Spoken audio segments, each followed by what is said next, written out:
হয়েছে চিকিৎসা। বাংলাদেশের নন্দিত কথাসাহিত্যিক হুমায়ূন আহমেদকে শ্রদ্ধায় ভালোবাসায় স্মরণ করেছে ইতালি প্রবাসী সাংবাদিকদের একমাত্র সংগঠন নন রেসিডেন্ট বাংলাদেশি সাংবাদিক সমিতি ইতালি এনআরবিজাই। রাজধানী রোমে স্পাইস অফ ইন্ডিয়া রেস্টুরেন্টে আয়োজিত এই স্মরণ সভায় ইতালিস্থ বাংলাদেশ দূতাবাসের charge the affairs Sultana Afroz প্রধান অতিথি হিসেবে উপস্থিত থেকে হুমায়ূন আহমেদের জীবনীর উপর আলোচনা করেন। এনআরবিজাইয়ের সাধারণ সম্পাদক হাবিবুর রহমান চুন্নুর পরিচালনায় অনুষ্ঠিত স্মরণ সভায় রোমের রাজনৈতিক, সামাজিক ও সাংস্কৃতিক সংগঠনের নেতারা ছাড়াও ইতালির ৩টি মহিলা সংগঠনের শীর্ষ নেতারা উপস্থিত ছিলেন।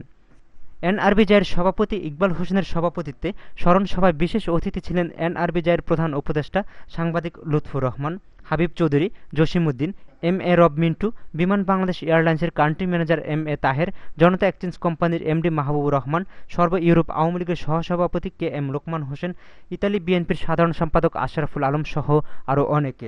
প্রধান অতিথি সুলতানা আফরোজ বলেন, হুমায়ূন আহমেদ যুগ যুগান্তর বীর মানুষের মাঝে স্মরণীয় হয়ে থাকবেন। আমাদের মনের ভিতরে রয়েছে তার প্রতি অসীম শ্রদ্ধা। হুমায়ূন আহমেদ হয়তো আমাদেরকে ছেড়ে চলে গেছেন, কিন্তু হুমায়ূন আহমেদ বেঁচে থাকবেন যুগ থেকে যুগান্তরে। স্মরণ সভায় বক্তারা আরও বলেন, হুমায়ূন আহমেদ একজন ধর্মপ্রাণ এবং দেশপ্রেমিক মানুষ ছিলেন।